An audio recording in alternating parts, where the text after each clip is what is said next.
En la sala 2, como recordamos, vamos a tener a los expertos Francisco Roña del INEDU y a Roberto Barrientos Moyo, y nos acompaña también Pedro Panduro de la Dirección de Fortalecimiento de Capacidades para iniciar. Bien, empezamos entonces con la exposición de Francisco Roña. Francisco, en cuanto estés listo. Muy buenas tardes a todos y a todos los directivos, especialistas. A ustedes, muchas gracias por darme la oportunidad de conversar con los hermanos y hermanas especialistas que están responsables de ejercer, implementar, evaluar las prácticas educativas, sobre todo en el tema de gestión. Entonces, el tema que me ha tocado a mí conversar con cada uno de ustedes es un tema que le hemos denominado el criterio de pertinencia en las iniciativas y prácticas de gestión educativa. Primero quiero presentarles algo que hemos recogido a través de unas preguntas iniciales y que es muy valioso poder identificar algunos elementos. Por ejemplo, algunos de ustedes, de sus equipos, han respondido de que la pertinencia es una acción oportuna. Ahí hay un elemento que amerita rescatar, pero sobre todo relacionado a la respuesta frente a las necesidades territoriales y al contexto. Cuando hablamos de territorio, lógicamente nos estamos refiriendo a sus características geográficas, pero también a las relaciones que hay entre las personas de los diferentes pueblos que habitan en este determinado espacio.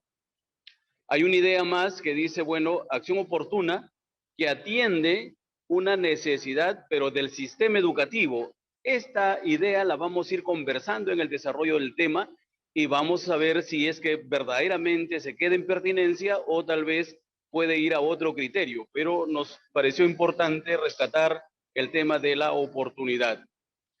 La otra idea que ha salido en el recojo de saberes previos es la de adaptación. En este caso plantean solo del currículo según las necesidades sociales, pero hay dos elementos importantes, adaptación y necesidades especiales. Luego salió la idea de relacionado al enfoque inclusivo y que atiende la diversidad. Dos elementos esenciales cuando tenemos que hablar de pertinencia. Enfoque inclusivo y que atienda a la diversidad.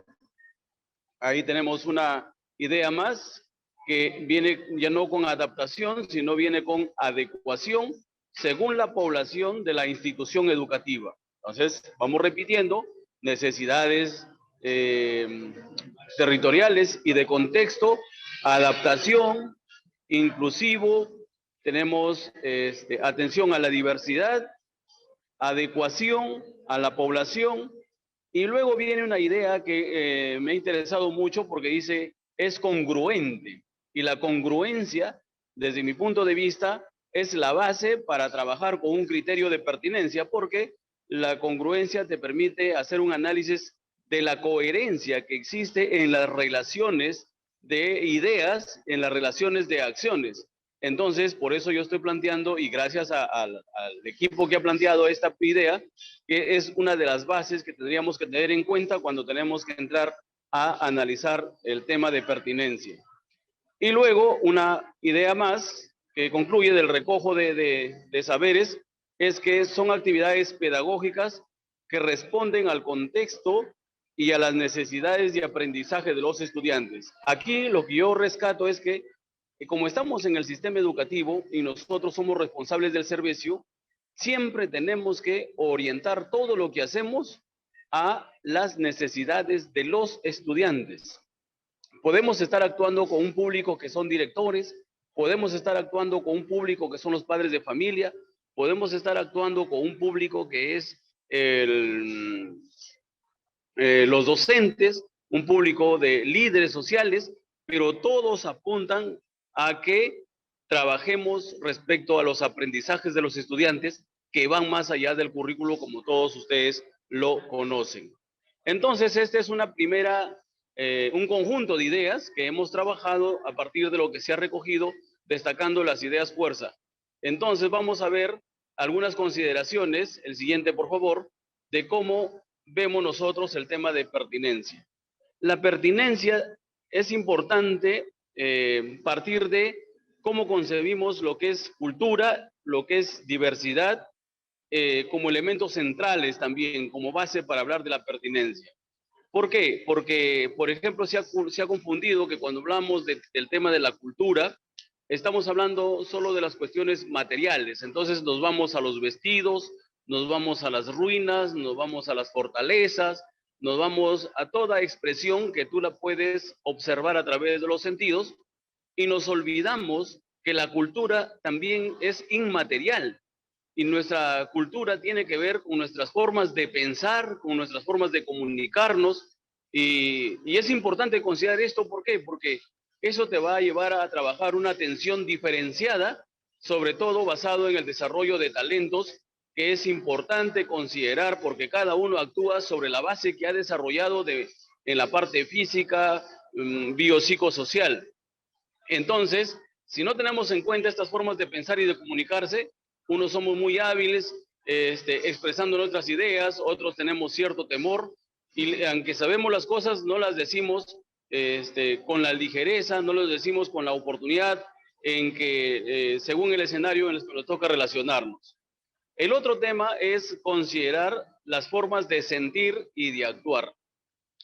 Es importante, los sentimientos, mucho más a partir de la experiencia que hemos tenido de la pandemia, nos dice que es otro de los elementos fundamentales para poder hacer que nuestras propuestas, que nuestras acciones sean entendidas y comprendidas y sobre todo tengan el éxito que nos proponemos. Eso es importante, el sentir y el actuar. En la pertinencia lo tenemos que tener muy claro. Luego, las formas de saber o conocer. Existen diversas formas, no hay única. Y puede hacer que nuestra propuesta está planteando unas cogiendo las formas de hacer de los sujetos a los cuales me estoy debiendo con la práctica. También son importantes las formas de transmitir, de hacer, de enseñar y de aprender.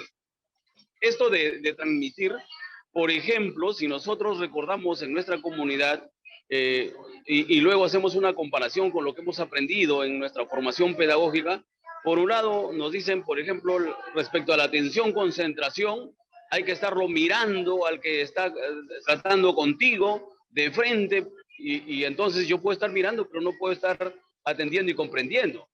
Entonces, pero en las comunidades, cuando nuestras hermanas están tejiendo y quieren transferirle estos conocimientos para el desarrollo y capacidades de sus hijos, de sus hijas, de sus sobrinas, de quien esté al costado o de la hermana, lo que hace es sentarla al costado y a partir de la observación y error-ensayo terminan haciendo los tejidos también. Entonces, esas son formas de transmitir que a veces en las prácticas nosotros no las consideramos y tal vez ahí esté el cambio que nosotros estamos buscando.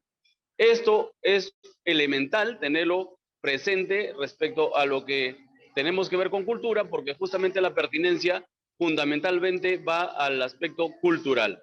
Seguimos, por favor. Seguimos. También es importante plantearnos algunas preguntas. Por ejemplo, ¿quién es nuestro público objetivo? Porque las prácticas tienen un sujeto de acción directa. El público objetivo son los docentes, son los estudiantes, son los directores, son los especialistas.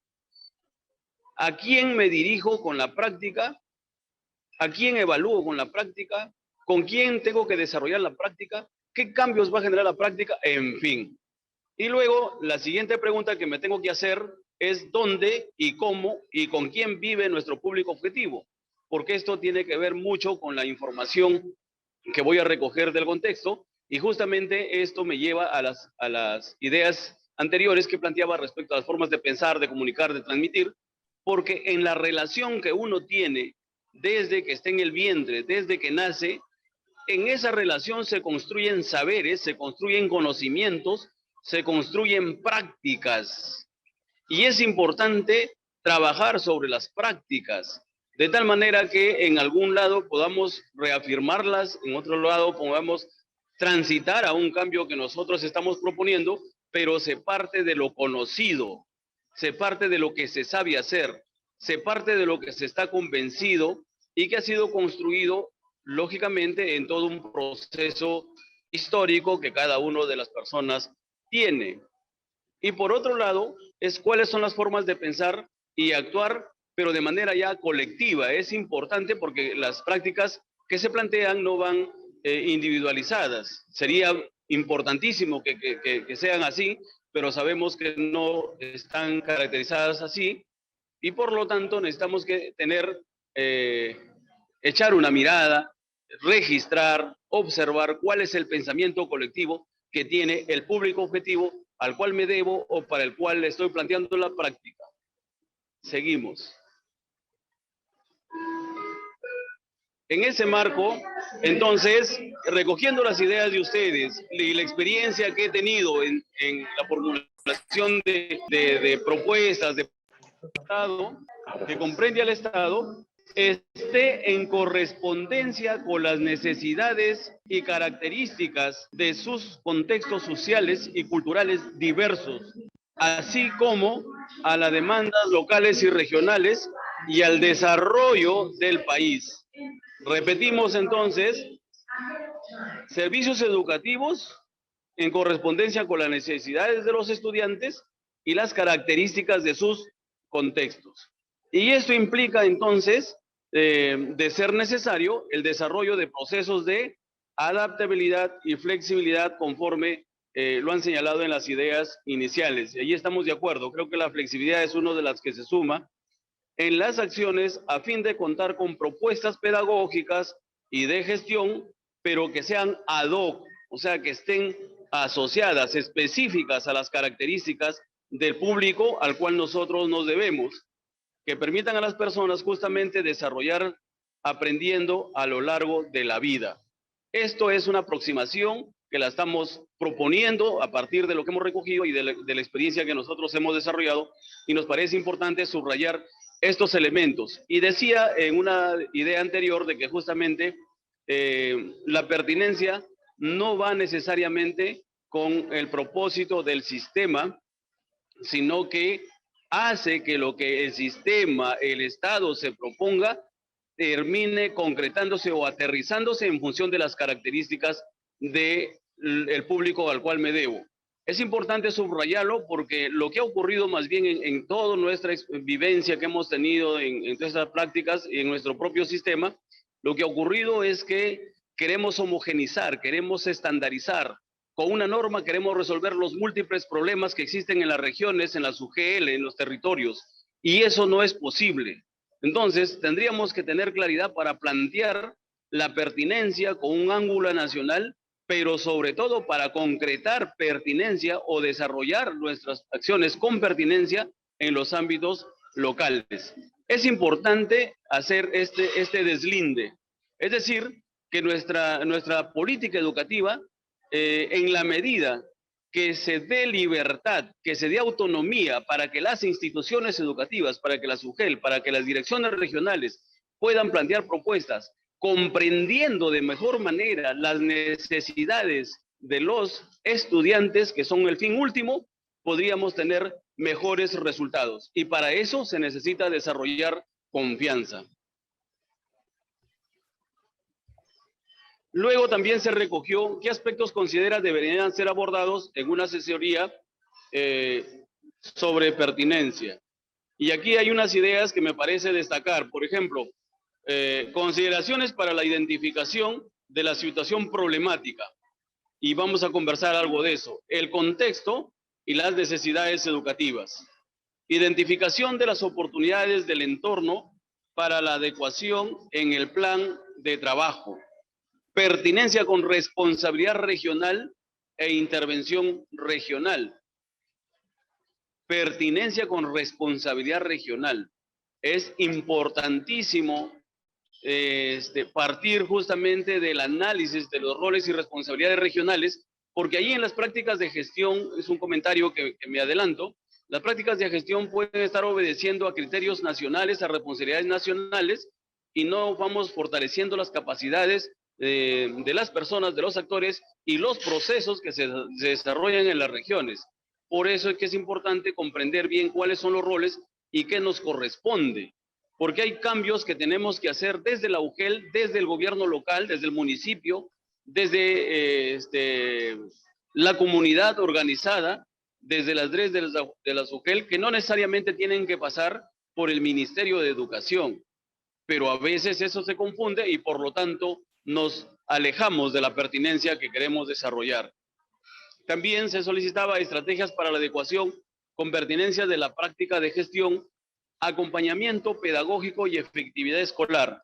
Por ejemplo, aquí sí habría que precisar, tal vez en algunas de las prácticas, sí se trabaje lo del acompañamiento, pero si tenemos que ponerle el criterio de pertinencia, yo tendría que pensar en el público objetivo y las características de mis docentes que están en el territorio. Una cosa es hacer acompañamiento en los ámbitos andinos y otra cosa es hacer acompañamiento en los ámbitos amazónicos. Una cosa es hacer acompañamiento con maestros que están titulados, que tienen estudios de maestría, y otra cosa es hacer acompañamiento a maestros intitulados.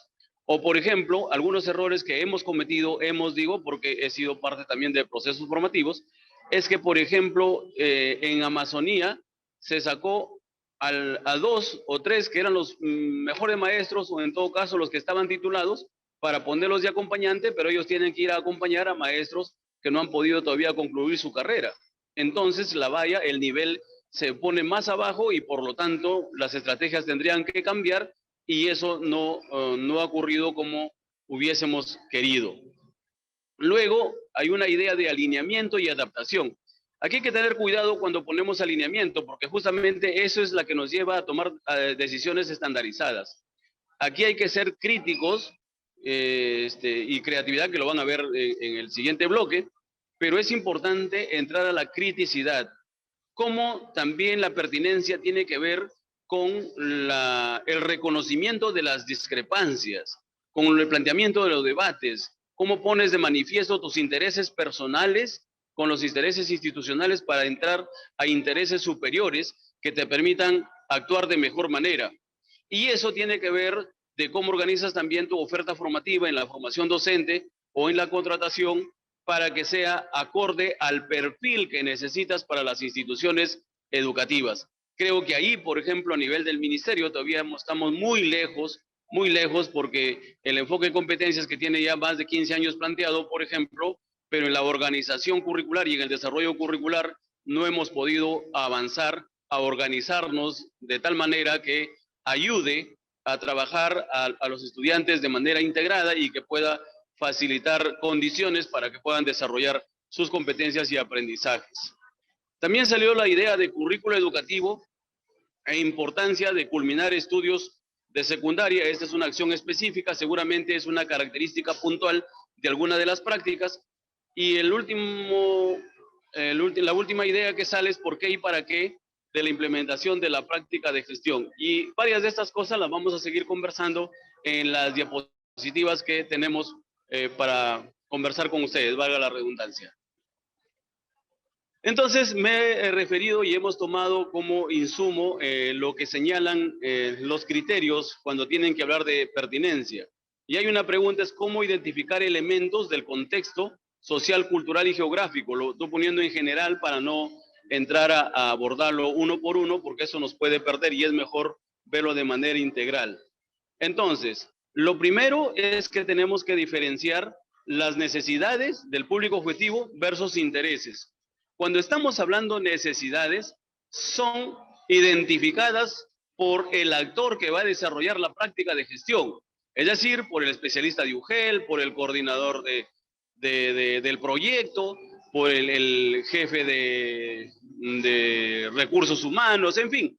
La persona que lidera el proyecto es el que identifica las necesidades. Ya, de acuerdo a una situación ideal que yo me proyecto desarrollar, o como situación final que yo tengo que encontrar, yo me trazo como una especie de perfil, digamos. Yo describo esa situación y luego evalúo los actores que están en ese proceso y digo, ya, perfecto. Para tener esa situación ideal, que es fundamental para el desarrollo, no sé, pues de los aprendizajes, necesito que los maestros sean A, B, C, D. Es decir, empiezo a identificar sus necesidades. y los intereses se recogen del propio actor a quien va dirigido la práctica. Eso es importante desarrollarlo porque a veces lo hemos confundido cuando hemos hecho el planteamiento. Cuando yo planteo intereses es lo que yo recojo de cada uno de los beneficiarios a quien estoy desarrollando el proceso. Y para eso, aquí me voy a ayudar de algunas preguntas que seguramente también les pueden servir a ustedes. Una pregunta elemental para trabajar la pertinencia es pensar en qué comportamientos se reafirman o cambian con la práctica de la propuesta de gestión que yo estoy desarrollando. Y como decíamos, es público objetivo. Entonces, si estoy hablando de los maestros, ¿qué comportamientos voy a reafirmar? Por ejemplo, que les gusta innovar. Mi práctica va a ayudar a innovar por los procesos de innovación en los que están inmersos los maestros. ¿Qué es lo que, la situación que deberían cambiar en los maestros desde tu práctica? Es que tienen muy poco hábito de lectura. Perfecto. Entonces, mi práctica va a ayudar a mejorar el nivel y desarrollar hábitos de lectura en cada uno de los maestros. Eso es importantísimo que se trabaje pensando qué reafirmo o qué cambio en su comportamiento del actor. Si estoy planteando de directores, también podría pensar, es un director que la mayoría son directores que tienen una voluntad y una actitud por desarrollar lo pedagógico en las escuelas. Ya eso lo voy a reafirmar. Pero no, es un director que es demasiadamente administrativo, autoritario, no respeta las decisiones, no escucha a los demás. A esa práctica la tengo que cambiar, ¿no? Comportamientos. Luego es cómo mejorar el entendimiento y las relaciones entre los beneficiarios y los actores gestores, prohibiendo todas las formas de discriminación. Importante porque en cada medida, en cada acción que se proponga en la práctica, yo tengo que apostar por una convivencia armónica entre los actores, entre las personas, entre los maestros, entre los directores y entre ellos y nosotros mismos.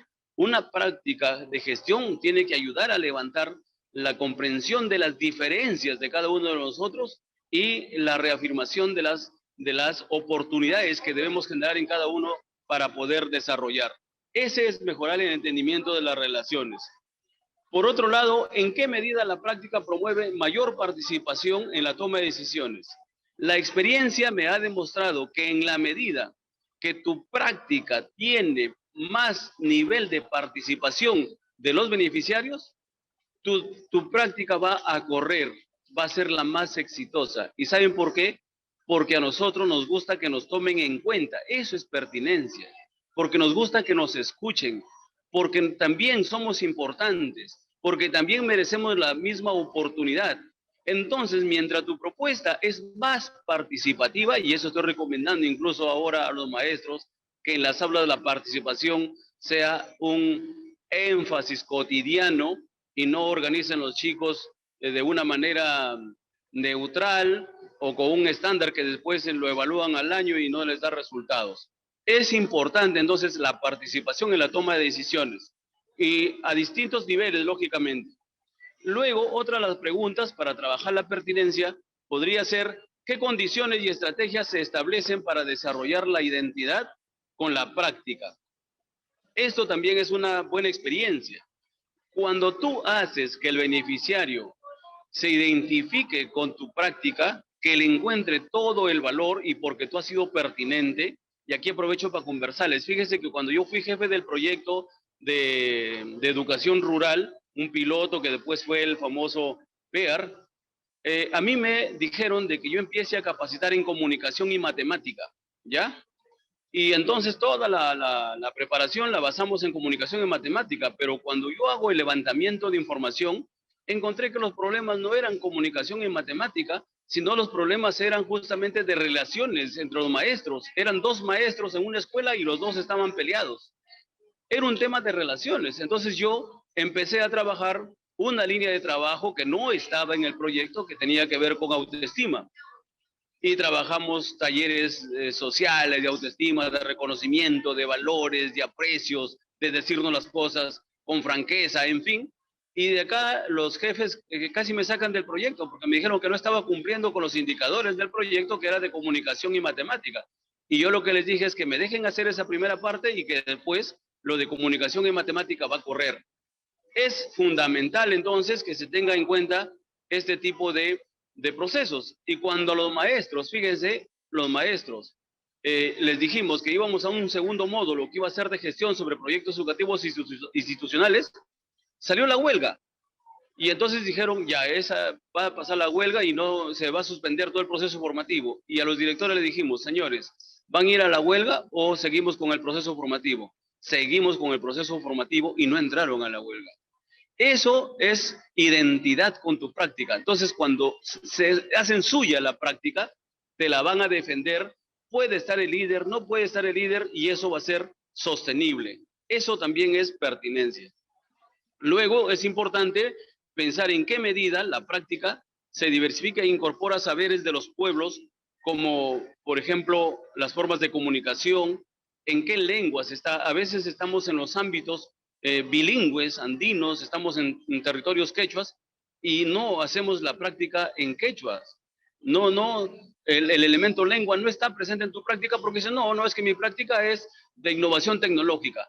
Y decía una especialista, de repente está en el grupo de Ucayali, decía, es que me han ido a capacitar en innovación tecnológica, pero mis maestros son shipibos. Y yo después tengo que contratar a unos técnicos que son del tecnológico, ¿no? Del local, y ellos tienen que hacerlo porque ellos sí hablan en shipibo y entonces se pueden entender y comprender más rápido los procesos, por más que sean en innovación tecnológica. Eso es pertinencia. Y cuando hablo de lenguas, hablo también de lenguajes, distintas formas de comprender, cuáles son las lógicas de organizar las ideas. ¿Por qué es importante señalar esto? ¿Por qué? Porque según lo que nosotros hemos construido, planteamos una lógica en la construcción de ideas. Les pongo otro ejemplo. En Purús, Ucayali, yo mostré una cinta y les empecé a preguntar cómo se llamaba. Y me dieron como 6 nombres en varias lenguas y una en castellano, lógicamente. Pero cuando preguntaba a la persona que me ayudaba con las traducciones, me decía, ¿por qué le han puesto, por qué dicen que es cinta? Me dicen, porque es redonda. ¿Por qué le dicen que es esto? Porque tiene un hueco. ¿Y por qué le dicen esto? Porque pega. ¿Y por qué le dicen esto? Porque es color blanco. ¿Se dan cuenta? 4 definiciones para un solo objeto. Y yo puedo estar creyendo que todos están entendiendo que cinta es, que por la forma que tiene, que es delgada, ¿no? Y que se pueden volver, por ejemplo. Y hay 4 formas de responder a un solo objeto. Entonces, si yo no hago este ejercicio, mi práctica no va a ser pertinente y yo voy a estar creyendo que me están entendiendo. Por ejemplo, cuando a mí me dicen te echo de menos, yo no entiendo, les soy muy honesto, no es que me quiera hacer bromas ni nada. No entiendo, te echo de menos, no entiendo ni qué es hecho ni qué es de menos. No lo entiendo, es que mi formación no lo tuve. Pero si me dicen te extraño, con mucha felicidad, muchísimas gracias, ¿no? Entonces es fundamental entrar a la comunicación, a utilizar los diversos lenguajes. ¿De qué forma se pueden expresar los resultados? Siempre tienen que ser ensayos, siempre que tienen que ser testimonios, pueden ser pinturas, pueden ser fotovideos, en fin, o sea, hay que dar libertad también para que justamente de acuerdo a sus intereses puedan ofrecer sus productos. Luego, las prácticas espirituales también nos ayudan. Ese es un plus en una práctica, pero que no se folclorice, sino que se comprenda que justamente ese relacionamiento entre ese ser humano y los otros seres que no se sabe dónde están, pero que sí los sentimos y que nos relacionamos y que son nuestros amigos y que nos dan fuerza y que nos dan energía. Entonces, si eso es lo que moviliza a nuestros beneficiarios, eso tiene que movilizar también a mi práctica de gestión. Eso tiene que estar vigente, tiene que estar relacionado. Las lógicas de razonamiento, las formas de hacer, como ya lo señalaba también en el ejemplo de los tejidos, y también valorar cuáles son los aportes tecnológicos que desde la comunidad, que de los pueblos los pueden incorporar y pueden ser parte de las acciones que yo planteé en mi práctica en mi práctica de gestión que estoy preparando. ¿Cómo fortalecen la reafirmación de la cultura y el diálogo intercultural? No queremos que solamente se reconozcan, se visibilicen los saberes, las formas de hacer, de transmitir, sino que reafirmen su identidad cuando tengan que relacionarse con el otro y tengan que decir, sí, estas prácticas culturales corresponden a mi pueblo, a mi pueblo quechua, a mi pueblo aymara, a mi pueblo shipido, conibo, en fin. O sea, se reconoce, pero lo reconocen ellos mismos. Por eso es importante entonces la reafirmación de la cultura, para sentirme seguro, para saber que de los otros pueblos, de las otras culturas, también puedo recoger información, también hay aportes, pero que los otros pueblos también pueden llevar lo mío, porque lo mío también es válido como lo de ellos. La práctica tiene referentes respecto a los ámbitos rurales, esto ya va más con el criterio geográfico y urbanos. ¿Ha previsto la accesibilidad geográfica? ¿Está usted en su práctica? ¿Está en un territorio que está en una cuenca que se articula muy bien los espacios? De repente usted los está llamando a capacitación a la ciudad y le está saliendo hasta más caro, más costosa la práctica, y de repente lo tendría que hacer a nivel de redes, a nivel de cuencas, y además tiene la realidad ahí para analizarla y poder conjuntamente trabajar con los maestros para dar respuestas inmediatas a lo que la realidad necesita, no al dibujo que lo podían llevar en las capacitaciones en las ciudades. Eso, por ejemplo, es fundamental. Tiene los servicios. ¿Con qué servicios cuenta? Les comento que hemos analizado, porque también he sido jurado en algún momento, en la que me hablaban de la incorporación de la tecnología y incorporaban tecnología, pero para seguir haciendo presentaciones de PPT. Entonces, yo decía, ¿y qué es lo que van a buscar aquí los estudiantes? Entonces, tampoco estaba siendo pertinente esta práctica de gestión. Y la vinculación con los servicios públicos, que es importante porque eso es como ciudadanos, todo el mundo lo tiene que desarrollar, porque si no, no contribuimos desde las prácticas a que sean atendidos nuestros beneficiarios. O sea, el agua, el teléfono, la energía, tiene que llegar a todos nuestros pueblos, a todos nuestros pueblos. Entonces, desde la práctica yo también tendría que ir generando procesos de reflexión para que comprendan que algo de esto nos está faltando y motivarlos a que nos organicemos para poder trabajar. La otra pregunta es cómo identificar elementos del contexto social y geográfico, y tiene que ver con las demandas locales y regionales de los ciudadanos que conforman la población objetivo que se vinculan con la práctica. Y aquí, por ejemplo, hay que identificar las demandas de los movimientos sociales. ¿Cuál es el pensamiento de nuestros maestros? Todos desean trabajar sobre aprendizaje invertido, que a propósito ahí yo tengo algunos cuestionamientos, porque o es educación invertida o aprendizaje invertido, o es el famoso aprendizaje híbrido. En fin, hay terminología que a veces lo cogemos y todo el mundo está queriendo capacitar. ¿Por qué? Porque se puso de moda. Pero hemos conversado, hemos estudiado con los maestros por dónde van sus aspiraciones.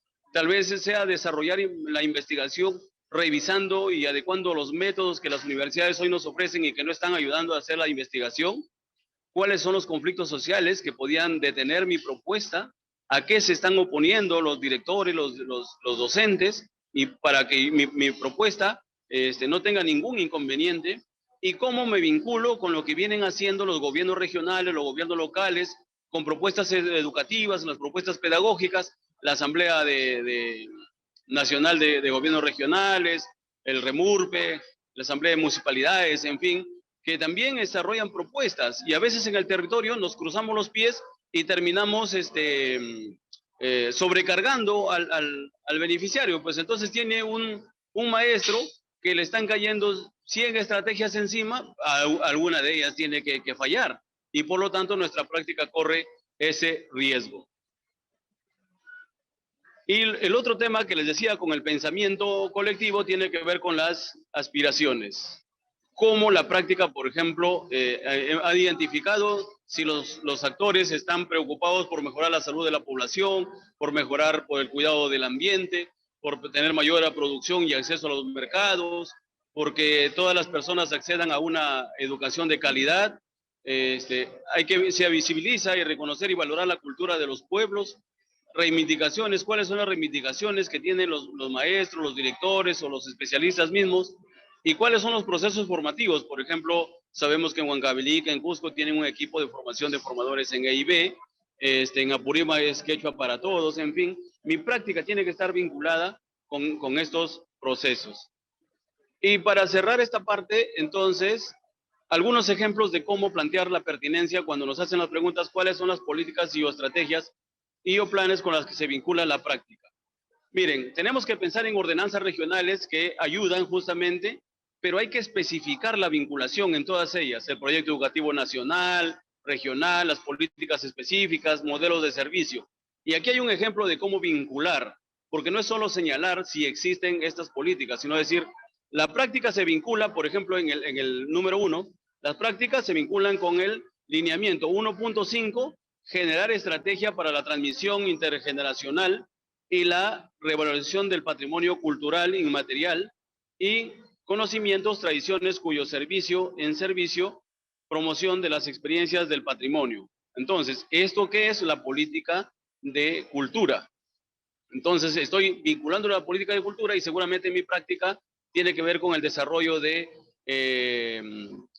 la diversidad cultural y lingüística del pueblo XX, ¿no? Luego el otro ejemplo es lo que concierne, por ejemplo, a la redacción, en lo que concierne a la política de atención educativa para poblaciones del ámbito rural, aprobado por el Decreto Supremo 013-2018, en el lineamiento de la política, el número 5 dice implementar procesos de diversificación curricular y propuestas curriculares con esquemas de progresión flexible, graduable y pertinente. Ah, perfecto. Entonces mi práctica de gestión es de construcción de currículos locales, me imagino, porque estoy imaginando la práctica, entonces la estoy alineando acá a esta política. Y así tendría que poner solo las políticas y el jalar al texto en la cual realmente se vincula. Esto tiene que ver cuando nos hablan de pertinencia a las políticas y proyectos o programas con los cuales se vincula la práctica. Hasta ahí era una parte primera de reflexión y luego ya viene el análisis de casuísticas. No sé si sigo o paramos ahí. Sí, Francisco, está bien. Estamos haciendo un alto por ahora para poder ir dando tiempo también a nuestros participantes que hagan sus preguntas para el tercer momento, como efectivamente lo indicas. En breve va a presentar Roberto Barrientos también su exposición. Más bien quisiera recordarle a los participantes, sobre todo a los que están asistiendo a la asesoría para la certificación, que es necesario que registren su asistencia en el enlace que se está compartiendo en Zoom en estos momentos. Los que tengan preguntas para Francisco las pueden ir haciendo a través del chat. Roberto va a empezar en breve su exposición y en un tercer momento vamos a poder hacer un diálogo tal vez, ¿no? Para que se puedan responder las consultas puntuales que tengan los participantes. ¿Nos indicas, Roberto, si ya estás listo? Ya, compañeros y compañeras, buenas tardes a todos. Sé que todos están trabajando bastante, están full en sus actividades. Acabo de ver algunas cámaras prendidas, están en la oficina y me imagino que está robando un tiempito. Por lo que también me ha pasado es ver a alguna persona que está en 3 conferencias al mismo tiempo, que tenía aquí una obligatoria, otra obligatoria y una que ya podía estar aparte. Entonces espero que sea una de esas de la que sí elijas estar, porque sé que hay una enfermedad que yo he denominado webinaritis, que es la enfermedad de empezar a generar muchos webinars de diversas instancias y itis porque ya se vuelve enfermizo, o sea, y hay que tener cuidado de que no seamos parte nosotros, porque a veces el mismo Eugenio Lodré genera reuniones con los docentes, estaba a veces con los directores y veía cómo estaban reuniones que no tenían que estar a la fuerza y no estaban atendiendo porque quizás no había otro espacio. Entonces mi recomendación siempre es, si hay una reunión, evalúen si es que tiene que ser en vivo, en un Zoom, o si es que de repente se puede solucionar con un buen correo electrónico o con un foro de discusión, de manera que los directores no están abrumados. Eso como un consejo de conejo. Entonces, mejorando la formulación de la buena práctica de gestión educativa, la creatividad. robertobarrientos.com es mi página y en la parte de materiales está la diapositiva, la primerita que sale, van a materiales, que es una subpestaña, y ahí está la diapositiva completa por quien desee descargarla en este momento. Muy bien. El objetivo, me pidieron que sea es brindar pues, orientaciones a los equipos técnicos para que el avance de sus iniciativas y prácticas de gestión educativa desde el aspecto, obviamente, de la creatividad. Muy interesante lo que el compañero ha conversado. Estoy de acuerdo en muchas cosas que efectivamente sí hay que mejorar y hacer. Y ahora mi mensaje esencial, compañeros y compañeras, en estos 20, 18 minutos que me están quedando, es el siguiente. Para crear hay que arriesgarse, hay que equivocarse, hay que querer aprender del usuario. Algo tan simple, pero que a veces nos cuesta mucho porque no nos han habituado a eso porque estamos en otra cultura. Vuelvo a repetir, para ser creativos, para ser innovadores, sí tiene que haber una actitud de riesgo. Al final es una actitud y las habilidades, que es la con P, aptitud, también se pueden desarrollar. Entonces hay que arriesgarse y también hay que no tener miedo al error y hay que querer aprender del usuario. Ser unos obsesionados, que más adelante lo voy a repetir nuevamente. Y una herramienta potente, que igual quisiera conversarte, es el PMB, ¿no? De los casos que me han mandado, quisiera comentar uno. El PMB, ¿qué es el PMB? ¿Saben ustedes qué es el PMB? Si alguien sabe, por favor, puede poner en el chat y ahí ponen qué es el PMB. PMB es el producto mínimo viable, ¿ok? Entonces, en esencia es una herramienta que se usa en innovación educativa que consiste en tener la versión más simple posible de lo que yo quiero realizar. En este caso, tenemos el PMB de una torta de novios. Entonces, el PMB de una torta de novios es, en esencia, es antes que yo invierta y que tenga la torta ahí hecha en pleno matrimonio, yo voy a testear con mi usuario con un producto mínimo viable, es decir, lo más fácil que pueda hacer y rápido para poder ver su gusto, para entenderlo al usuario. Entonces yo invierto solo un poquito de harina, invierto un poquito de materiales, hago en un horno normal y voy donde mi usuario y le digo, ¿esto es lo que tú quieres? Y él me dice, no, ese sabor no es el que yo me gustaba, yo quisiera, me retroalimenta inmediatamente. No tengo que haber invertido tiempo, recursos para poder darme cuenta que no le gustó quizás al usuario. Yo suponía que le gustaba. Entonces ahí tenemos un mensaje muy bonito que es ser unos, en lo personal, apasionados de los PMBs, empezar a generar una cultura de PMBs en las entidades educativas de educación. Otro ejemplo de PMB rapidito, este es un PMB, un producto mínimo viable para una manera de movilizarse. El usuario te dice, oye, quiero movilizarme, y tú le dices, oh, mira, te voy a enseñar y tú vas pensando cosas. Un PMB no sería lo que está arriba, por eso es así, no, hay una X gigante, que significa, no, así no la queremos, que es, empiezo con una rueda, Roberto, eso has querido decir, una rueda, dos ruedas, el carro, no. El PMB es, si él quiere moverse, a ver, toma una patineta, ¿cómo te va con esto? Voy probando. Toma una patineta con las manijas, ¿no? Para que puedas ver, puedas probarla. Toma una bici. De repente escuchas que en la bici el usuario se satisfizo, que realmente solo maneja unas 10 cuadras a la redonda. Genial, con la bici estuvo solucionado. Si no, vas testeando y sigues testeando y vas probando lo que el usuario necesita. Pero la idea es que desde ya, lo más rápido posible, ver, aprender del usuario. Es una suerte digamos, una ansiedad positiva de no esperar a teorizar mucho, a planificar mucho, y es algo que es un riesgo que ocurre en la gestión pública. En verdad, en cuanto a gestión privada también pasa lo mismo, que es, queremos la planificación y después vamos a la acción, y no, tiene que ser la acción de la mano con la planificación. Ese es el mensaje. Para eso, compañero y compañera, que estás ahí con 1000 trabajos ahorita, espero que estas historias te puedan enriquecer. Te quiero contar 3 historias concretas y puedas ahí escucharnos y puedas ahí ver qué te sirve de cada uno. Creo que los humanos aprendemos más con historias. La primera historia es la siguiente, con DPMB justamente, es de un servicio de lavandería del pueblo en la India. Esta innovación nace ya hace algunos años. Resulta que en la India, ustedes sabían que la mayoría de personas no tiene lavadora, solo el 7% más o menos tienen lavadora en casa, por lo tanto la gente tiene que lavar en casa o con lo que se llama el dobi. ¿Qué es el dobi? Es una persona que te ayuda a lavar pero lava la ropa en el río, o sea, es una empresa, persona, y te la devuelven después de 7 o más días y te lo devuelve aparte que no limpia, entonces no tan limpia, porque obviamente lavar en el río, ustedes saben que no es muy cómodo que digamos, ¿ok? Entonces, se demora 2 o 10 días y en eso unos innovadores deciden, oye, podemos dar una solución al respecto. Y ellos, antes de hacer una inversión gigantesca, porque estamos hablando, mira, 7% son 1000 millones. Entonces estamos hablando de que tú quieres atender, o por lo menos que sea Bombay, que ya son 20 millones, 7% tienes millones de posibles clientes que podrían pagarte algo económico. Entonces, antes yo invertirme y comprar cientos de lavadoras y hacerme un préstamo, una hipoteca. No, yo tengo que testear al usuario.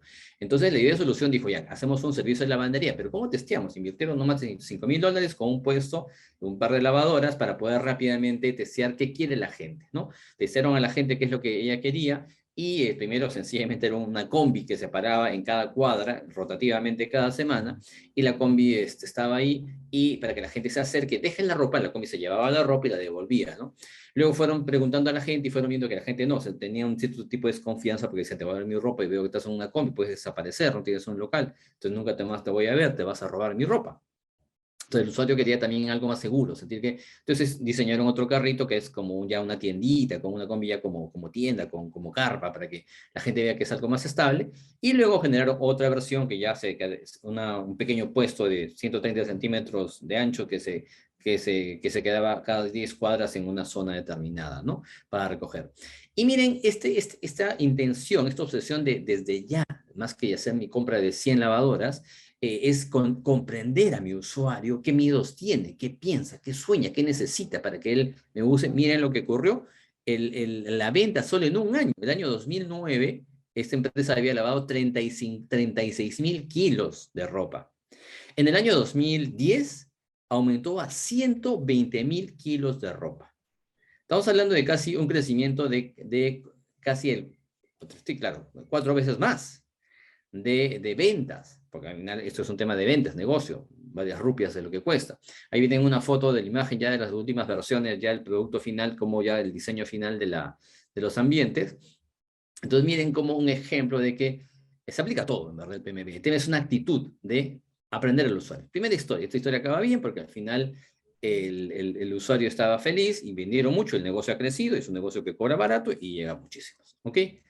Primera historia de importancia de un PMB. Segunda historia de importancia de un PMB. Esta historia de que la segunda no es tan bonita. La segunda yo creo que tiene un final triste, ¿ya? Pero antes una pequeña definición. Ahora sí podemos ya definir. ¿Qué es PMB para ti, compañero? ¿Qué es PMB para ti, compañera? ¿Qué entiendes tú por PMB? A ver, voy a ver si alguien en el chat, cualquier cosa voy leyendo. Todavía nadie. Bueno, está Belén, está saludando. Muy bien, hola Belén. Hola Marcial, desde Bambamarca, muy bien. Entonces, el PMB, compañero y compañera, es sencillamente, es una herramienta de todo innovador, de toda persona que cree algo, que ayuda al que emprende, al que creador, todos somos emprendedores, a empezar con el proceso de aprendizaje lo más rápido. No estamos hablando de aprendizaje matemática, química, de aprender del usuario. Tengo que entender qué quiere la persona, qué necesita realmente. Punto. Dice, no es necesariamente el producto más pequeño, no estamos hablando de pequeñez que se puede imaginar. Sencillamente es la forma más rápida de entrar en el circuito de retroalimentación, de crear, medir, aprender con el mínimo esfuerzo. O sea, lo que menos me puede esforzar, que no me quiere mucho tiempo, y esfuerzo, mínimo esfuerzo, pero que yo rápidamente puedo entrar en el circuito de retroalimentación. ¿Qué es el circuito de retroalimentación? Es este que ven aquí al lado. El siguiente es ese circuito. Una vez que estamos en ese circuito, tenemos todas las de ganar, todas las de transformar la educación peruana. Tenemos que tener ideas, crear productos y medir rápidamente, que eso es aprender justamente del usuario, de lo que quiere, y nuevamente afinar el producto. Si hiciéramos esto, el Perú, creo yo, habría cambiado hace tiempo, toda la educación, el sistema entero. Entonces, el producto mínimo viable es la parte derecha que están viendo aquí, es justamente eso, ese espacio, esa herramienta, ¿ok? Entonces, es eso en esencia. Esto he tomado del fragmento, les invito a que lean el libro completo, el método Lean Startup, el método Lean Startup, cómo crear empresas de éxito utilizando la innovación continua. Muy interesante libro que puede enriquecerte bastante. Una metodología ágil. Lean significa ágil. Tenemos que ser ágiles, rápidos para hacer cambios.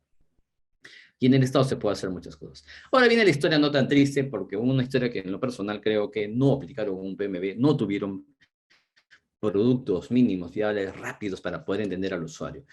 Y para mí fue la implementación infructuosa de la ley de la carrera pública magisterial. Todos sabemos que fue una ley que se intentó, al final no se inscribieron y al final se tuvo que crear la ley de reforma magisterial. El supuesto, hipótesis, todo prototipo tiene una hipótesis realmente. Fíjense aquí, nuevamente muestro, en la creación, de la parte naranja, si ven la parte de arriba, dice, toda idea que tú tengas, podemos hacer esto. Toda idea es una asunción de fe. es un supuesto, esto podría pasar, ¿ok? Me fue nuevamente, perdón. Entonces, es un supuesto, es una hipótesis. Yo creo que la realidad es así. Yo creo que si hago muchos webinars, la gente va a aprender cuando las mujeres empiezan a hacer los cursos solo de esta manera. Hay que ver que puede ser, pero tienes que ver en el camino, ser retroalimentado por el usuario. Algo, por ejemplo, que yo hago siempre en mis clases, ya es un hábito hace un tiempo, es yo hago encuestas anónimas de la clase. O sea, no hago encuestas al final del curso, es un curso de 7 sesiones o de 10 sesiones, hago 7, o sea, cada clase una encuesta anónima para que me retroalimenten en el momento acerca de cuán bien, cuán mal, qué no me funcionó, qué fue pésimo y qué fue muy bien, para poder afinar, ¿no? Y está bien que algunos hagan el sistema universitario hacia el final, y está bien, lo respeto, pero yo creo que para el que crea su propuesta, que en este caso es una sesión de clases, necesito ser retroalimentado para poder mejorar. Y creo que en educación básica deberíamos hacer algo similar. ¿Cómo sé que mi clase fue buena en el momento?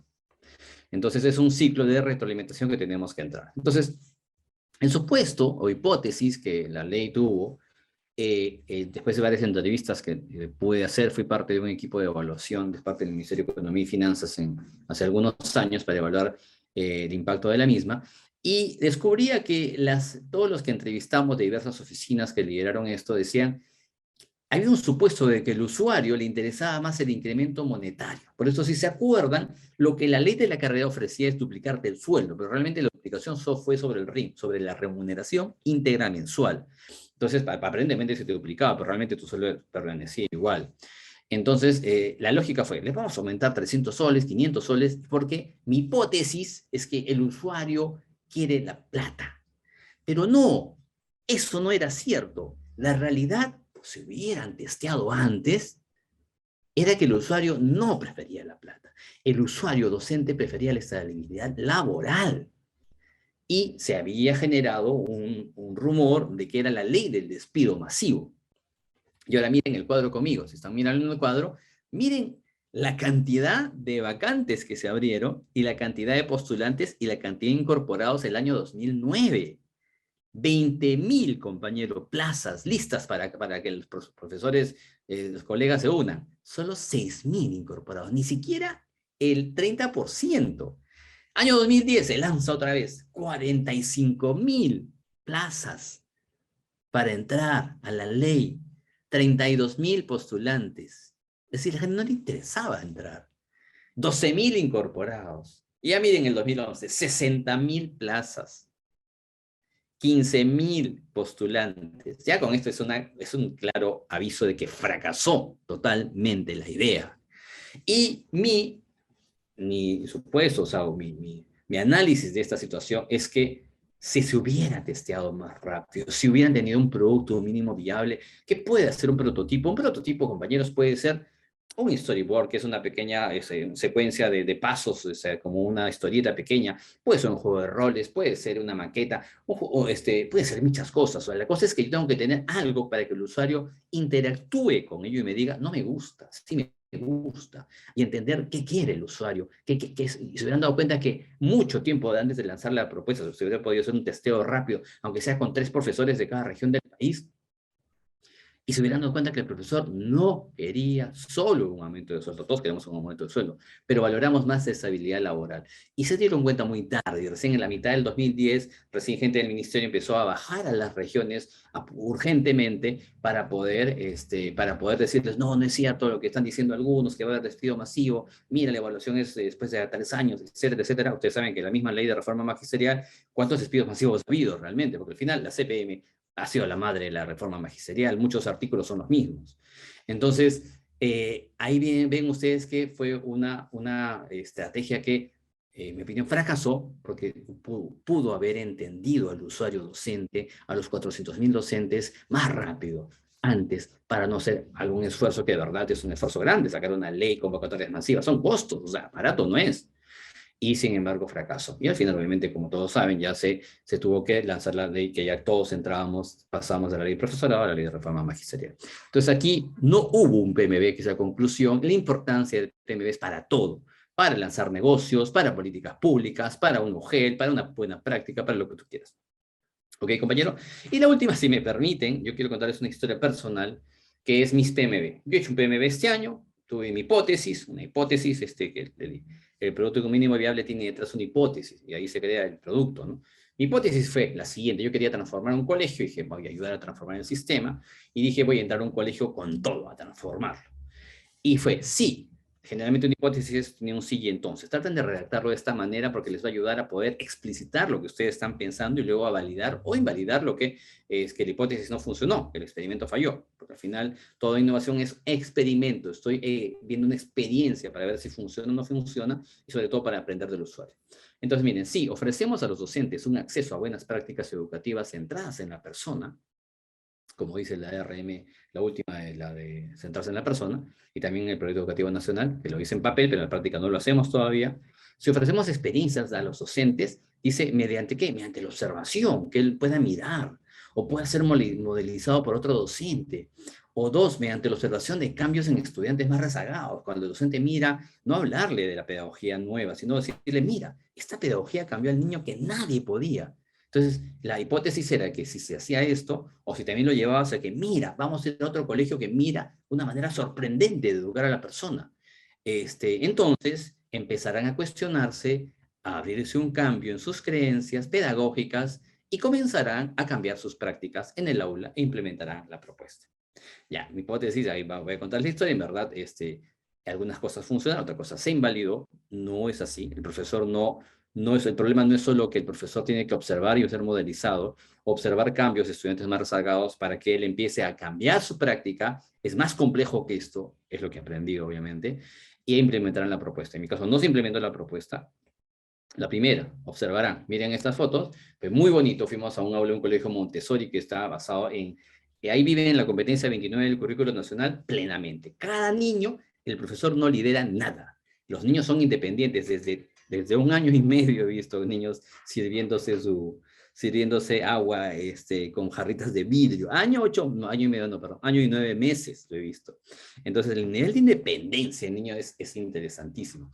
Entonces, y en primaria es igual, no hay profesores realmente como tal. Además, María Montessori tiene una cita que dice, el profesor ideal o el aula ideal es aquella donde tú entras y parece que el profesor no existiese.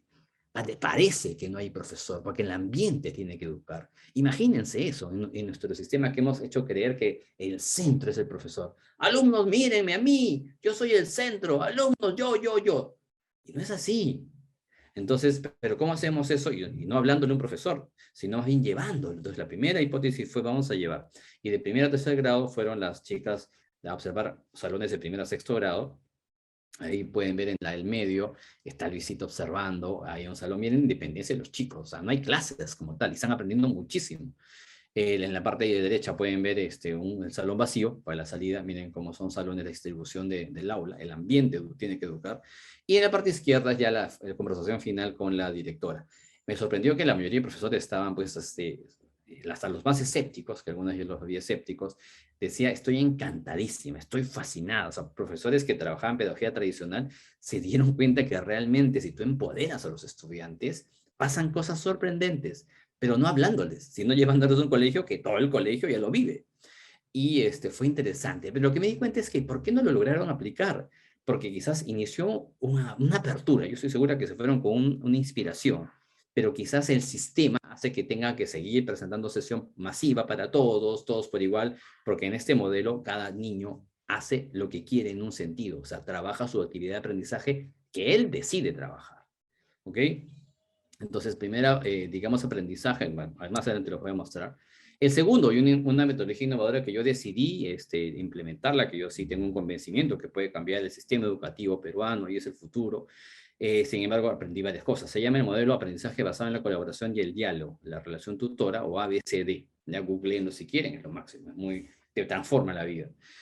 Sin embargo, también mi hipótesis falló, porque yo dije, si se fijan en la número 1, si pueden mirar, yo estoy al fondo. Mi estrategia fue, la docente va a cambiar, fue mi hipótesis, mi PMB, digamos, fue yo, inversión de recursos, yo nada más, con mi lapicero y mi papel, al fondo, enseñando la metodología, viviéndola, que la viva un alumno. ¿Por qué dentro del salón? Para que los demás compañeros miren de reojo la metodología y empiecen a llamarle la atención ese tema del aprendizaje autónomo.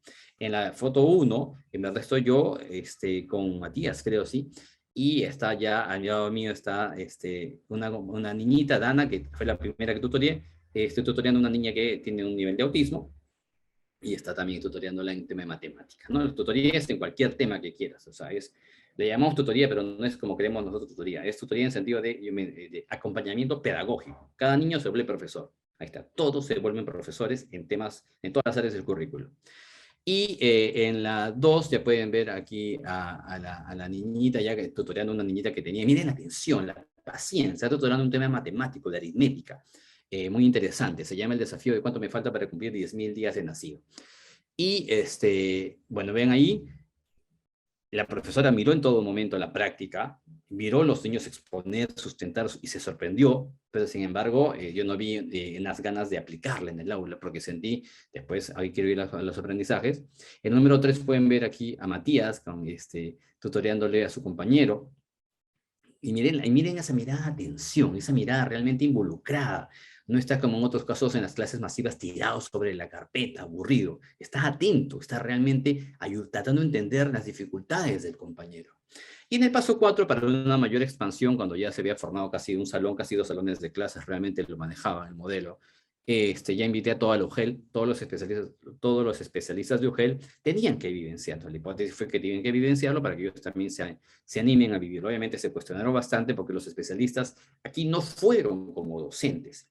Los especialistas fueron a ser alumnos de niños de sexto grado histórico. ¿Dónde has visto a un niño de sexto grado enseñándole al especialista del UGEL temas de matemáticas, ciencias? Claro, teníamos ciencias, el tema del latido corazón, matemáticas, teníamos varios ejercicios que eran expertos, también de historia y uno de literatura de Frank Kafka, del cuento de Ante la Ley. Entonces, miren, ahí también la concentración, la sorpresa del especialista, aquí está tutoreando al especialista, ¿no? En tema de matemáticas, en este caso creo que matemáticas, sí, el primero que está aquí adelante. Y el segundo está tutoreando el cuento ante la ley de Kafka, está leyendo un compañero. Eran 18 especialistas de la UGEL, todos vinieron. Entonces, fíjense aquí, y ahora voy a mis aprendizajes. Mis aprendizajes de mi PMB fue que, verdad, siento que sí hubo un nivel de fracaso, y es bueno entender, pero aprendí rápido justamente, no tuve que hacer un cambio con 1000 escuelas para darme cuenta que cosas no funcionan. Primero descubrí que el usuario sí desea el cambio, pero muchas veces no sabe cómo hacerlo. Por eso querían solo... A veces los docentes sí quieren, el docente tiene muchas buenas aperturas, pero hay que ayudarlo. Y la manera como lo hacemos tenemos que repensar. Segundo, están sobrecargados con otros pedidos que hace que prioricen otras cosas antes que su aprendizaje de cosas nuevas, como la DRE, UGEL, la dirección que le pide, porque esto es una secuencia, la dirección le pide cosas que el UGEL pide, o viene OCE, perdón, ese es de la DRE, viene ASGESE que tenemos en Lima, que es la supervisión educativa. Entonces, vienen varios espacios de pedidos y distractores. Tercer aprendizaje, muchos están cansados y ya se van. O sea, también percibí eso, o sea, aprendí eso, que algunos ya solo quieren cumplir con lo básico porque ya me cansé, ya di 25 años de vida y tienen toda la razón. O sea, tienen toda la razón, ya di 25, 30 años, o sea, en esto. Entonces, alguien me dijo, ayuda a la expresión oral, pero nada más este modelo. Y en verdad ese modelo era más expresión oral. Realmente aprendías en profundidad matemáticas, ciencias, historia, literatura, todo. Entonces mi nuevo PMD, ya cuando yo aprendí del usuario, cómo aprendió acerca de qué necesita, qué quiere el docente, qué cosa, porque a veces no asume ciertas innovaciones, mi nuevo fue pivotar. ¿Qué es pivotar? Hacer un cambio, un giro en el modelo de la innovación a tomar espacios extracurriculares y fuera del horario escolar, porque siento que el horario escolar está sobrecargado por la SUGEL, por las DRE, y impide que florezca muchas veces la innovación, impide que florezca el buen aprendizaje, no crece el aprendizaje, a veces es una plantita que le matas, que se mueve rápido. Entonces, y del usuario estudiante, también, porque estoy hablando de cada usuario, el usuario estudiante descubrí que sí desea espacios de movimiento, aprendí mucho, los chicos, o sea, apenas les decía, pueden ir al Makerspace, que es la que creamos, varios se iban al Makerspace, miren que el Makerspace que creamos, había un salón ahí que estaba vacío, pedí permiso a la dirección, y llevamos todos los Legos que el ministerio compraba desde el año 2008, varias compras muy buenas, pero que nadie las usaba, literalmente estaban empolvadas hace más de 5 años, y los chicos empezaron a sacar el jugo, necesitaban movimiento, necesitaban crear cosas, ahí están diseñando en la derecha, está Diego con Jeffrey haciendo un prototipo de uno de los robots que se entregó pues, en las compras, como les decía, de Lego. y otros están haciendo otras cosas. En la parte de la izquierda ven aquí una creación que unas niñas empezaron a diseñar un ambiente como arquitectas, ya un diseño de un ambiente, era un restaurante que diseñaron inicialmente, ¿no? Entonces, ese le llamamos el bloque del aprendizaje autónomo, que teníamos todos los días de 11 a 1 de la tarde, y también podían, no solo eso, trabajar varios temas más, ¿no? Y otro grupo estaba en el salón de clases. Entonces, y ahora quisiera revisar el caso de los maestros del Bicentenario, el caso que pude revisar. Y yo creo que, no sé si lo han escuchado, es un caso donde, así como hay maestros del Bicentenario, del Ministerio, también el Cusco se lanzó a crear su maestro del Bicentenario mucho antes que lo hiciera, y al parecer el Ministerio tomó y se inspiró en esta propuesta, que era reconocer a los maestros. Y ahí también creo que tuvieron sus versiones, sus PMBs de alguna manera, y fueron mejorándolos. Yo creo que el desafío que estaba detrás, no lo dice, pero sí creo que está detrás, es que el desafío de innovación que inspiró todo fue cómo podríamos reconocer a los docentes que han dejado un legado a la educación cusqueña. ¿Okay? Ahí vemos en la parte derecha que está Arturo Ferro, el director en ese momento del gerente regional de educación de Cusco, con un diploma de una de las personas que se reconoció. La primera versión se dio un paquetito, una resolución directoral para todos los docentes que han dado lo mejor en tiempos de COVID. Cada docente se autopostulaba, había reconocimiento para 200 personas. Se hizo 2 etapas, una a nivel de UGELES y luego a nivel de DRE, donde participaban ya muchas más personas, y la DRE hacía el filtro, la Oficina de Innovación, que la dirigía ahí Elizabeth Albornoz. Y el reconocimiento a docentes fue interesante porque fueron abiertos al cambio. O sea, primero fue una idea loca que tuvo ahí Arturo, me parece genial, que a veces tienes que tener jefes que te lanzan a cosas que parecen no se pueden hacer porque no había ni un sol para este proyecto, ni un sol para los recursos, y Arturo fue la idea, y de ahí ya Elizabeth tomó la idea con Lisbeth Arauz, que era jefa de DGP, y fueron viendo cómo la realizaban poco a poco, y efectivamente, a veces de las ideas que pueden salir así con mucha pasión, sí se pueden implementar, pero hay que aprender cómo la idea se hace realidad. Y por eso digo que al inicio fue solo a docentes, post-COVID, docentes en época de COVID, luego se sumó a docentes fallecidos, porque se dijo también, vamos a hacer un reconocimiento de los que ya se nos fueron, porque han fallecido muchos. Luego a docentes cesantes, también hay un reconocimiento, fue sumando a las ideas de que acerca de que no hubo una cerrazón o no se cerraron a entender que se podía hacer mucho más rico. Se tuvieron como aliados en un cementerio que les dio este apoyo, municipios, y compañeros y compañeras, ¿cuántos miles de soles invirtieron? Nada, absolutamente nada para este eventazo que fue el reconocimiento de los maestros del Bicentenario, más de 160 reconocidos, y ni un sol. Todo se gestionó y lograron hacerlo, y este año ya, porque le dije que sea cada 2 años, o cada año en verdad, pero no se ha hecho el año pasado, la segunda versión sería aprovechar a los ganadores del FONDE, me está explicando Elizabeth, que fue una de las que lideró esto, una especialista, y luego también otro cambio que le han hecho, a los cambios le llamamos en una innovación iteración. Es que otros pueden nominar, o sea, ya no es solo en la primera versión, yo mismo me postulaba a mí mismo, en la segunda versión, los que ganaron el año pasado pueden postular, pero ya otros van a postular, yo no me puedo postular, ¿ok? Entonces fue interesante, yo creo que aquí se han tenido partes de la innovación que hemos venido conversando, ha habido un producto mínimo vial, una idea ahí, un supuesto acerca de los docentes, si les reconoces, van a estar más inspirados, y creo que se fueron dando cuenta que sí ha ayudado a que el docente pueda estar con más fuerza, ese reconocimiento que se hizo todo en la virtualidad, es necesario recordar. Ok, y aquí una frase interesante de Steve Jobs que creo que quisiera recogerla, este gran innovador de la empresa de Apple, ¿no? De los iPhone, todo ese tema. La innovación es decir no a 1000 cosas, es lo que nos cuesta mucho. Generalmente cuando tú dices sí a 1000 cosas, no innovas, no haces nada nuevo. Por lo tanto, es una disciplina, decir, ¿a qué voy a decir no? Y en la educación tenemos tantas normas, tantas, que el decir no es la clave para hacer cambios en educación. Por eso, compañeros, para ir cerrando, el objetivo de todo proceso de innovación y creación es aprender del usuario. ¿Cómo piensa? ¿Cómo se siente con ese producto que tengo para él para mejorar?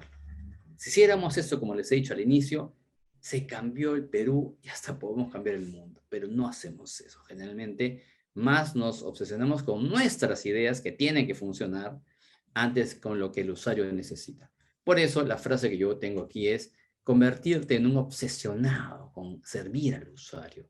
No cumplir lo que mi jefe me dijo que sea en mi IDR está en mi MOF, en mi Manual de Organización y Funciones, que está bien, son documentos que ordenan, pero la norma está al servicio del humano. Recuerden siempre eso.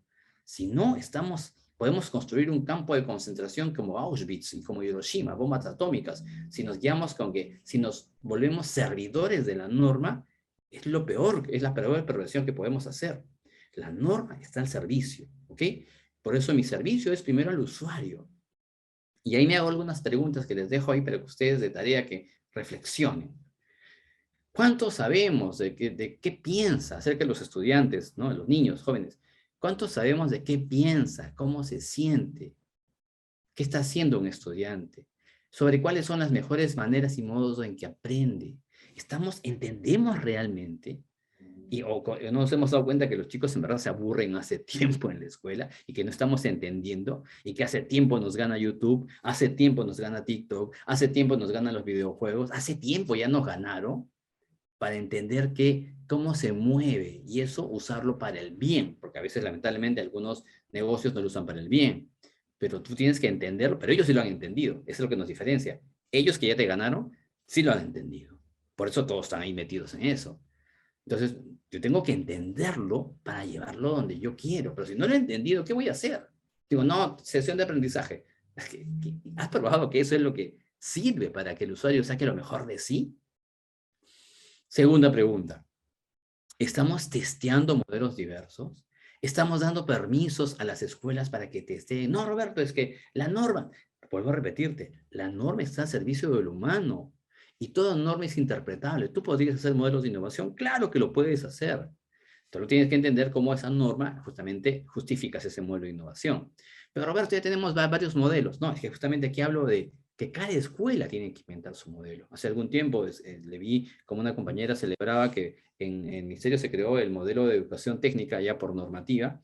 Yo decía, qué interesante, pero quizás hagan falta 3.000 modelos, quizás hagan falta 20.000 modelos. Y no vamos a estar sacando norma de eso. Lo que hace falta es que la escuela tenga un poquito más de autonomía, con responsabilidad, autonomía de la mano con rendición de cuentas, eso sí, pero sí darle permiso, porque nadie tiene la respuesta. Entonces, estamos testeando, las mujeres en vez de estar mirando, a ver, pásame tu lista, a ver, pásame la evaluación diagnóstica, están más bien diciendo, oye, ¿qué estás probando ahora? Para captar realmente la pasión del estudiante y no terminar de matar esa curiosidad, porque llegan, yo estaba con los niños de sexto grado a veces, y veía cómo ya llegaban con la curiosidad muerta, y eso no podemos hacer. La curiosidad no se debe matar en un joven, eso sí es un delito de lesa humanidad para mí, ¿sabes? Es lo peor que puedes hacer a una persona, matarle la curiosidad, porque es la única arma que sirve, junto con el aprender a aprender, la única arma que sirve para que sobreviva en el futuro. El futuro es de los que aprenden por su cuenta rápido y los que tienen curiosidad. Y cuando le has matado a alguien, ya se volvió un zombie. Solo va a decir, ¿cuánto me vas a pagar? ¿Cuánto es el sueldo? Ah, no, no trabajo. Eso es un zombie. Porque de verdad hay mucha investigación probada que la creatividad no se genera con más solo incentivos monetarios. La creatividad se genera cuando te gusta, te apasiona, estás encantado con lo que vas haciendo y quieres solucionar esos problemas, ya sea del agua, la pobreza, de contabilidad, lo que tú quieras. Tercera pregunta, por eso el segundo mensaje es, tienes que crear con tu aliado escuela las mejores maneras para que él tenga libertad, dales permiso. Tercera pregunta, ¿cuáles son las mejores maneras de desatar la motivación intrínseca docente? Esa ya te toca a ti, las primeras son para los estudiantes, para el docente, los colegios, directores. La segunda te toca a ti. ¿Cuáles son las mejores maneras de desatar esa motivación intrínseca del docente? El docente tiene, pero el tema es que no la desatas. ¿Cuántos hemos estado en charlas de Zoom que te apagan la cámara porque están aburridos y no quieren estar ahí? Lo estás obligando. No quieren estar ahí. Si sabes que no quieren estar ahí contigo, ¿por qué haces eso? Es la pregunta. No quieren. Y nadie aprende lo que no quiere, compañero. Nunca se ha aprendido en la vida algo que no quiso aprenderlo. Entonces tenemos que testear como UGEL, como DRE, nuevas maneras para poder entender qué desata la motivación del docente, qué lo apasiona, qué hace que el docente quiera quedarse en el colegio hasta las 10 de la noche porque quiere. Y no lo que muchas veces vemos, que es que tocó el timbre y vuelo a la calle. Vuelo, que parece que estaba en la cárcel, disculpa, me parece que es la cárcel literalmente, o sea, no es un lugar de placer. Si fuera un lugar de placer, realmente me quedaría. Y recuerden que el aprendizaje verdadero sí es placer. Duele, eso sí, duele mucho porque tiene que doler, pero es un dolor con placer. Entonces, ¿por qué los docentes se escapan o los trabajadores vuelan a la hora de salida? Porque no he creado un lugar donde desato la motivación intrínseca para que se conviertan ¿en qué? En creadores y diseñadores de modos de aprendizaje para los estudiantes.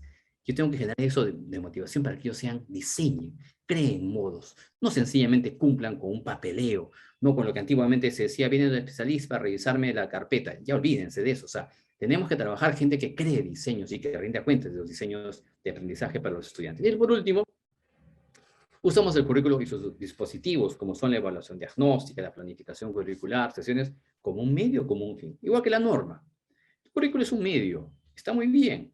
Es un mapa de aprendizaje, pero no es un fin. Entonces, en la medida en que los usemos como medios, vamos a hacer daño. Perdón, que los usemos como fines. En la medida que lo usemos como medios para que yo logre lo que queremos, que es el aprendizaje de los estudiantes, vamos a hacer cambios. Por eso aquí pongo una frase ya para cerrar con ustedes, que es la siguiente, ¿no? No es fácil, compañeros, pero ahí pongo una imagen que te veo a ti así. Por eso ustedes son héroes anónimos, héroes y heroínas anónimas. Estás tú con tu ternito o con tu falda y eres una héroe, tienes tu capa atrás. No es fácil, yo lo sé, ustedes son unos superhéroes, ahorita sé que hay otros que están en 3 videoconferencias al mismo tiempo, y aparte sé que estás haciendo 2 informes para tu jefe que te ha pedido para mañana, y que era para ayer realmente, y estás angustiada y ya tienes que irte, o ya te fuiste, estás en la combi, ya de repente son las 5, ya se fueron algunos subiendo a su carro, si tu horario está a las 5, no es fácil, yo sé que no es fácil, pero sin embargo estás escuchando acá, que esté escuchando, genial si estás escuchando esto, pero tenemos que hacerlo. Es difícil, compañero, es dificilísimo. No te voy a mentir. Pero está en juego la vida plena de muchos niños, compañero, de escuelas públicas y privadas. Atrévete a enfocarte en lo que más importa, el aprendizaje que libera. Es difícil, pero el placer que te va a dar, compañero, después, cuando veas que has traído nuevamente placer al docente, porque el primero que tiene que estar feliz y lleno de energía es el docente. Y tú, dime la verdad, no lo vemos así.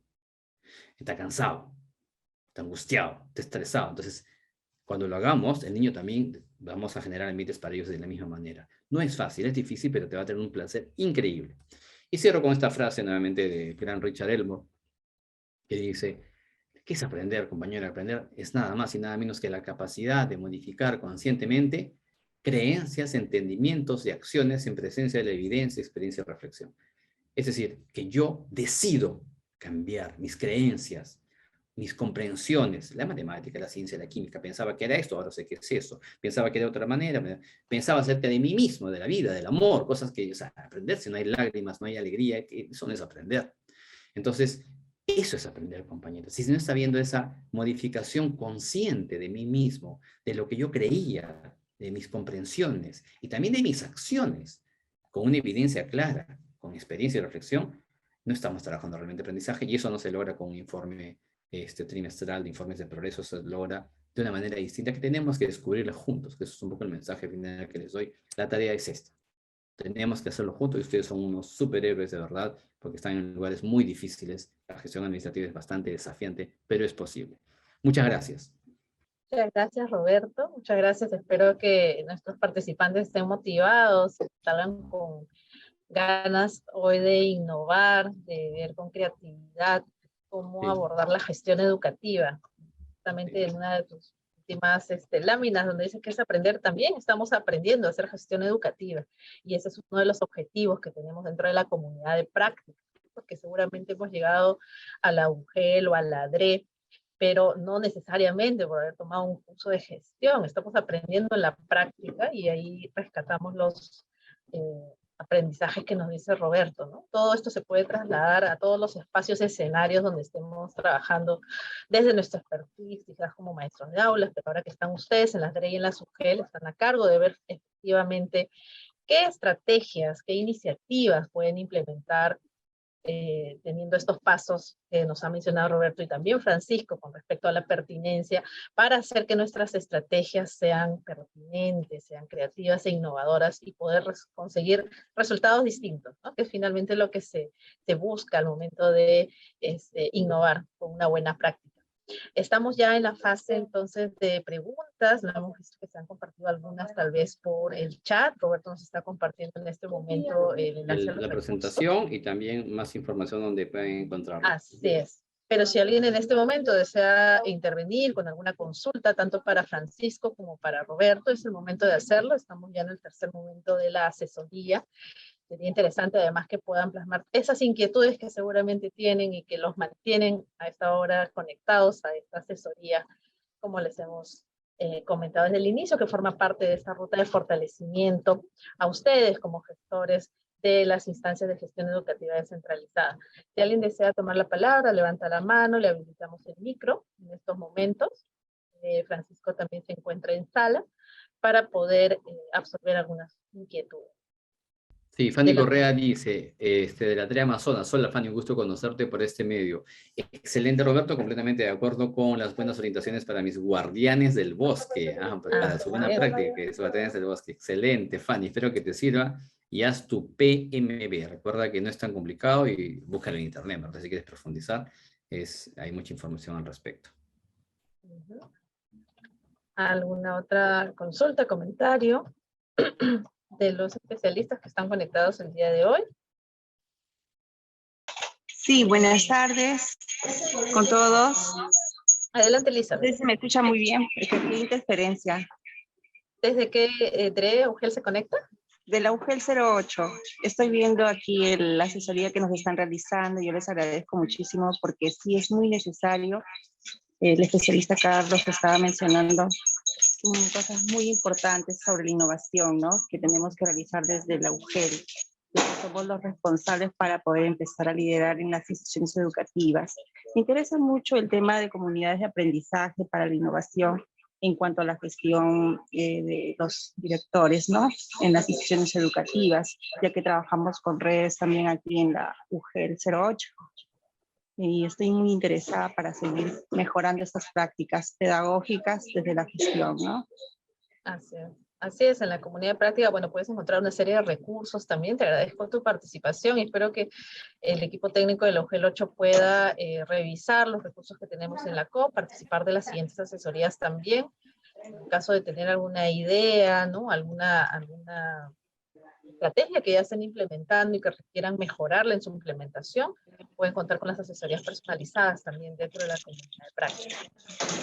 Ya, muchas gracias a Roberto Barrientos también, sé que tiene bastantes iniciativas y propuestas que ha mostrado en esa exposición y lo felicito muchísimo porque nos ha dado bastantes luces. Gracias.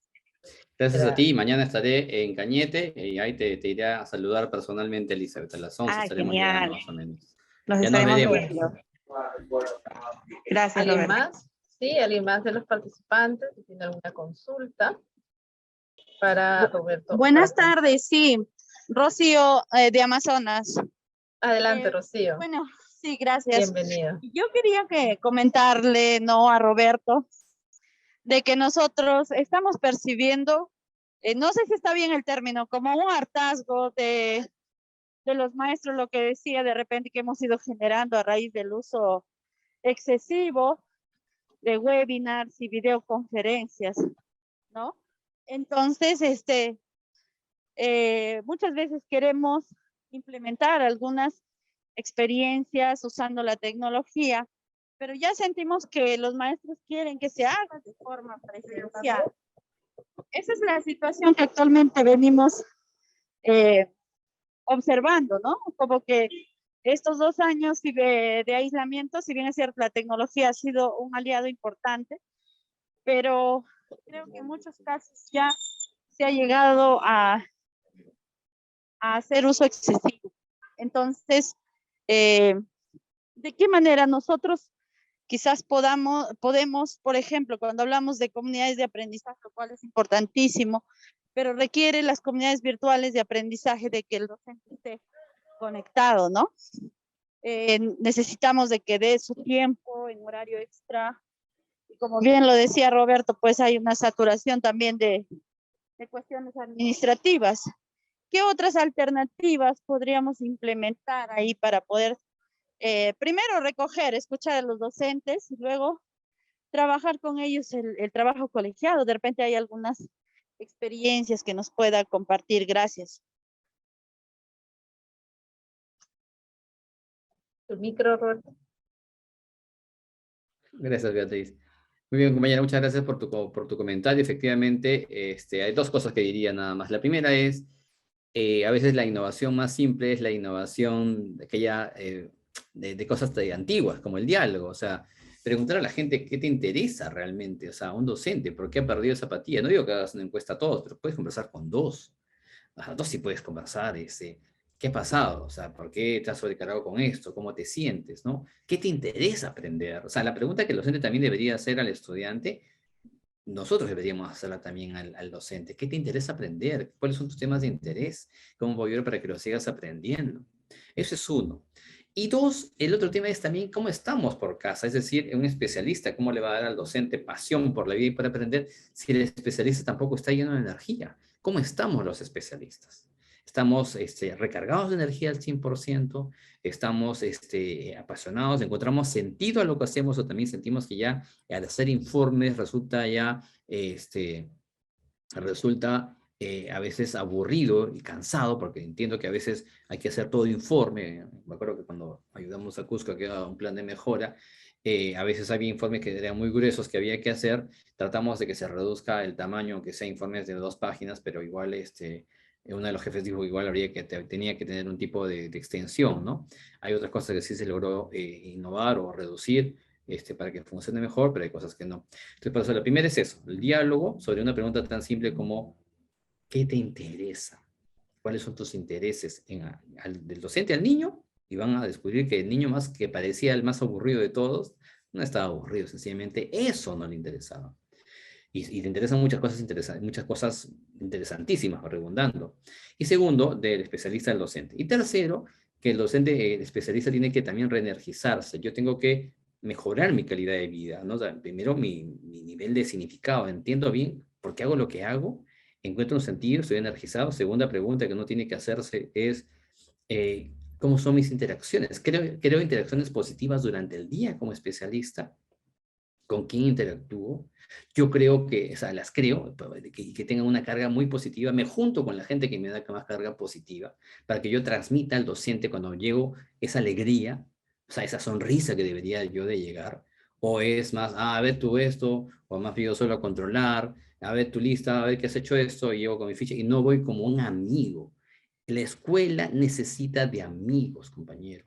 Ya no necesita supervisores, ya. Eso no sirve. Amigos, porque solo con un amigo le confío la verdad. Al que me supervisa tengo que mentirle. ¿Te quieren la mentira o la verdad? Y la verdad implica que des confianza, que te vean como amigos. Hay casos en los cuales hay que ser muy estrictos. Eso lo quitamos, es obvio. Pero en general necesitas de amigos. Entonces, el tercer primero dije significado, recuperar el significado en la vida del especialista, recuperar las interacciones positivas y tercero, energizarte. O sea, cuando un especialista de Ogel y Dre come bien, se mueve durante el día bastante o es sedentario y no debería ser así. Y tercero, duerme bien. Y a veces hay trabajos que te tienen hasta las 3 de la mañana y no está bien que tú misma te permitas a ti estar haciendo informes hasta las 3 de la mañana y que tu jefe lo permita. Entonces tenemos que, primero yo, pues más bien aquí la pregunta más bien es, ¿cómo estoy yo por casa?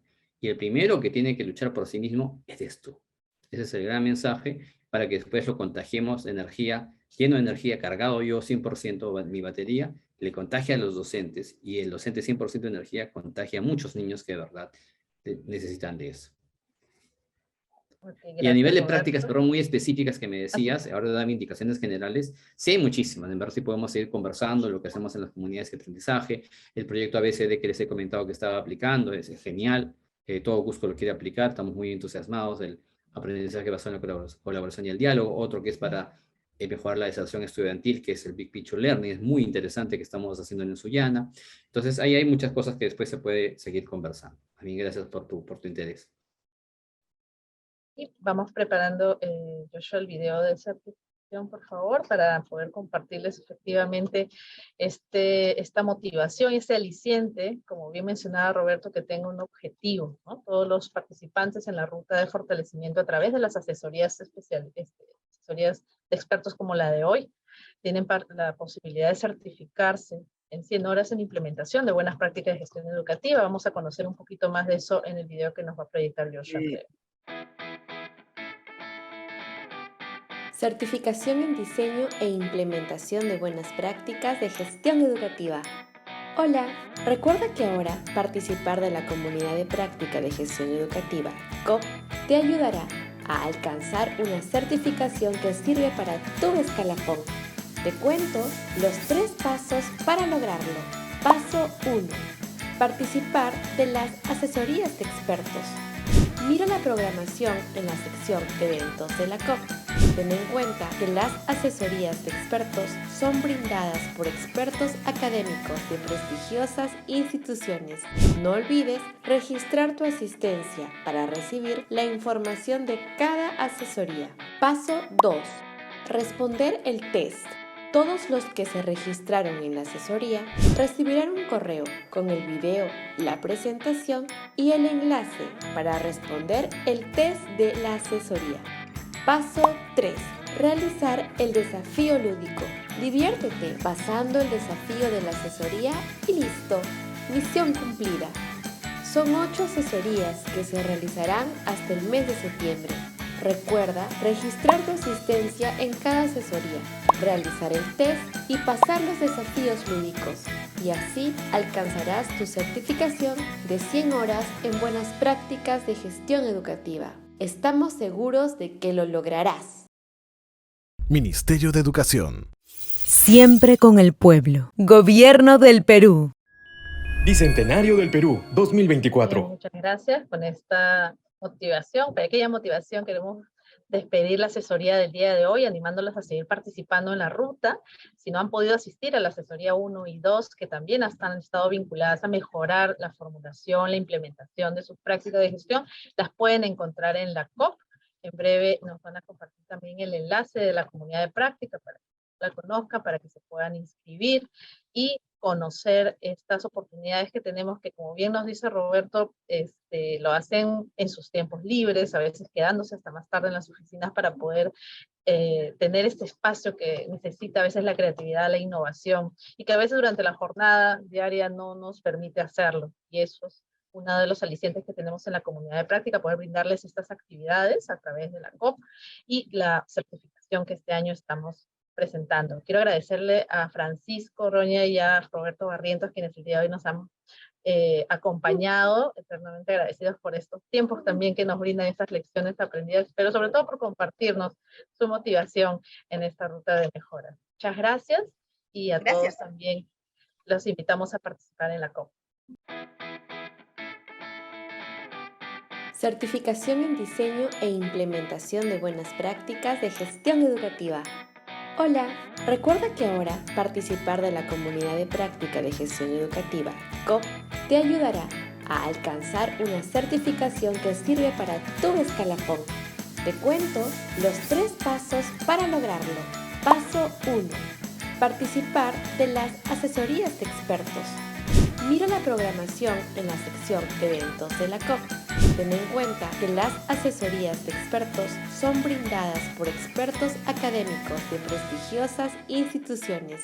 No olvides registrar tu asistencia para recibir la información de cada asesoría. Paso 2. Responder el test. Todos los que se registraron en la asesoría recibirán un correo con el video, la presentación y el enlace para responder el test de la asesoría. Paso 3. Realizar el desafío lúdico. Diviértete pasando el desafío de la asesoría y listo. Misión cumplida. Son 8 asesorías que se realizarán hasta el mes de septiembre. Recuerda registrar tu asistencia en cada asesoría, realizar el test y pasar los desafíos lúdicos. Y así alcanzarás tu certificación de 100 horas en buenas prácticas de gestión educativa. Estamos seguros de que lo lograrás. Ministerio de Educación. Siempre con el pueblo. Gobierno del Perú. Bicentenario del Perú, 2024.